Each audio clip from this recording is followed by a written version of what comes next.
मनुष्यों के विकास और मुक्ति के लिए इतना शक्तिशाली सिस्टम स्थापित होने के बावजूद क्या काशी में रस्मों को करना ज़रूरी है? क्योंकि आपने बताया कि इस जगह को ज़बरदस्त तरीके से डिज़ाइन किया गया है, एक यंत्र के रूप में, तो यहाँ आना ही काफ़ी होना चाहिए। कई लोग यहाँ विभिन्न प्रकार की रस्में करने आते हैं। ऐसी रस्मों का क्या महत्व है?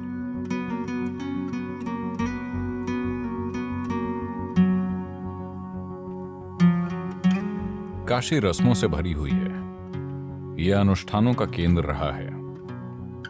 भीतरी प्रक्रिया करने से ज्यादा भरोसेमंद कुछ नहीं होता। वो सबसे अच्छा तरीका है। तो एक प्रक्रिया में दीक्षा मिलने के बाद आपको उसी पर निर्भर रहना चाहिए। ये चीजें इसलिए बनाई गई क्योंकि ये जनता के लिए हैं। उन्हें खुद के साथ कुछ भी करना नहीं आता, पर वो इतना जानते हैं कि कुछ करना जरूरी है।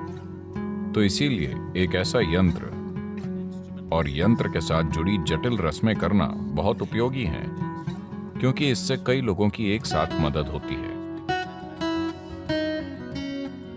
एक अनुष्ठान है जिसे सप्तऋषि पूजा कहते हैं। सप्तऋषि यानी वो 7 शिष्य जो शिव के पहले शिष्य थे। शिव के संदेश को फैलाने के लिए वो दूर जाने वाले थे। तब उन्होंने पूछा, हम आपकी पूजा कैसे करेंगे? शिव ने उन्हें एक तरीका सिखाया। वो बोले, इस तरह कीजिए, मैं आ जाऊंगा। ये पूजा उन्हें सिखाई गई थी। फिर उन्होंने लोगों को सिखाई और आज भी ये उसी रूप में मौजूद है जैसे शिव ने सप्तऋषियों को सिखाई थी। वो प्रक्रिया उन्होंने शुरू की और इस तरह से की कि ऊर्जा के ढेर बनते चले गए। दूसरों को शायद इसका एहसास न हो, मेरे लिए ये एक जीवित सच्चाई है। और लोगों के आंसू बहने लगे। वो नहीं जानते कि ये क्या है।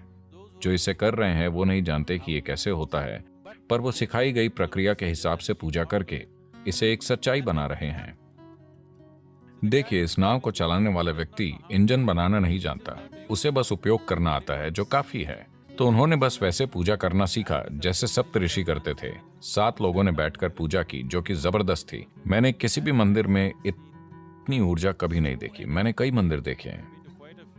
जहां भी मुझे ऊर्जा महसूस होती है, मैं जाता हूं। मैं वहां प्रार्थना करने नहीं जाता, मैं मांगने नहीं जाता। मैंने जीवन में कभी किसी मंदिर में अभिषेक या पूजा नहीं की है, ठीक है? पर यह एक जबरदस्त विज्ञान है। आपको ध्यान लिंग मंदिर में आकर बैठना चाहिए। ना कोई अनुष्ठान, ना मंत्र, ना पूजा, कुछ भी नहीं। वहां हमेशा बिल्कुल शांति होती है। बस जाकर वहां बैठें और देखें, क्योंकि उसे मूल रूप से ध्यान के लिए बनाया गया है। जिन्हें ध्यान के बारे में कुछ नहीं पता, जिन्हें कोई निर्देश नहीं मिला है, बिना किसी निर्देश के लोग ध्यानमय हो जाते हैं। तो ये तकनीकें हैं, न कि विश्वास प्रणाली। तकनीकें जिनका ध्यान नहीं रखा गया।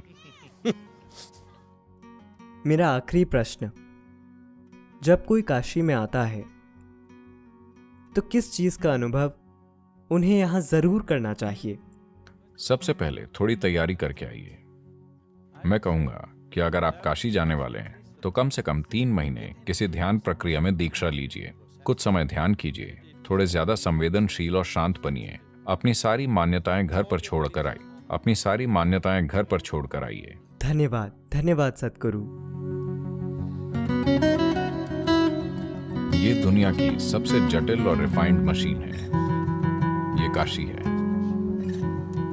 ये अद्भुत है कि किसी ने ऐसी जगह बनाई। इसे बहुत बुद्धिमानी और काबिलियत से बनाया गया है। इसके पीछे दृष्टि और करुणा ये है कि ये सभी के लिए उपलब्ध हो। इसीलिए हम उन लोगों को नमन करते हैं। दुनिया को इसी की जरूरत है, ना कि कट्टरता, फिलॉसफी या विश्वास प्रणाली की। इंद्रियों से परे जाकर उस चीज का अनुभव करने की क्षमता, जिसे फिलहाल परे की चीज माना जा रहा है। यही अकेला तरीका है जिससे मनुष्य जानेगा और जिससे मानव चेतना का विस्तार होगा। मानव समाज में हुए छोटे छोटे टुकड़ों से परे इंसान के विकसित होने का यही एक तरीका है। पर उन यंत्रों को व्यवस्थित रूप से नष्ट किया जा रहा है। इन चीजों को वापस लाना महत्वपूर्ण है। अतीत से हम बच निकले, पर क्या हम भविष्य से बच पाएंगे? ये मानवता का दुर्भाग्यपूर्ण इतिहास है कि धरती की सबसे महान चीजें नहीं बचती, सबसे भद्दी चीजें बची रहती हैं। जब तक कि समाज और लोग उसकी देखभाल और पोषण न करें। यह बहुत महत्वपूर्ण है। यदि आप एक सुसंस्कृत समाज चाहते हैं कल हमारे बच्चों और उनके बच्चों के जीने के लिए, यदि हम समाज में अच्छी संस्कृति चाहते हैं तो यह बहुत जरूरी है कि हम आसपास मौजूद संस्कृति का पोषण करें, वरना भद्दी चीजें वैसे भी हावी हो जाएंगी। भद्दी चीजें आसानी से प्रकट हो जाती हैं। संस्कृति को प्रकट करना बहुत मुश्किल है क्योंकि यह हजारों सालों में विकसित होती है। तो ये हमारी पीढ़ी की जिम्मेदारी है कि हम जीवन के सूक्ष्म पहलुओं को सामने लाएं और किसी तरह उन्हें जीवित रखें जितना हमसे हो पाए। हम एक और काशी नहीं बना सकते, पर मौजूदा काशी को जितना हो सके उतनी अच्छी तरह से संभालें और ज्यादा साधन बनाएं जिनसे मनुष्य बड़ी संभावना से जुड़ पाए।